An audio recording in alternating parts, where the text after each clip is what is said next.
তিন নাম্বার হচ্ছে চিনিযুক্ত খাবার।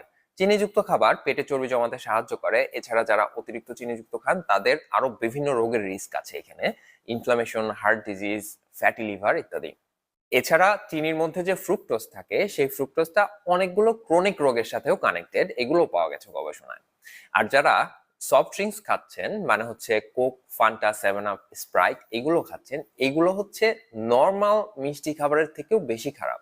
তার এক নাম্বার কারণ হচ্ছে আপনি যখন এই সফট ড্রিঙ্কস গুলো খাচ্ছেন আপনি জানেন না আপনি কতখানি মিষ্টি খাচ্ছেন, কারণ এর মধ্যে হচ্ছে ফসফরাস এবং ফসফনিক অ্যাসিডের বিভিন্ন কম্বিনেশন থাকার কারণে আপনার জিহ্বা আসলে ওই মিষ্টি স্বাদটা পায় না, যার ফলে হচ্ছে দেখা যায় অনেকখানিও আপনি খেয়ে ফেলছেন বাট আপনি জানেন না। দুই নাম্বার হচ্ছে আপনি যখন মিষ্টি জাতীয় খাবার খাচ্ছেন, সলিড খাবার, সেটা আপনি চিবাচ্ছেন, পেটে যাচ্ছে, হজম হচ্ছে, এরপরে মিষ্টিটা আপনার শরীরে যাচ্ছে।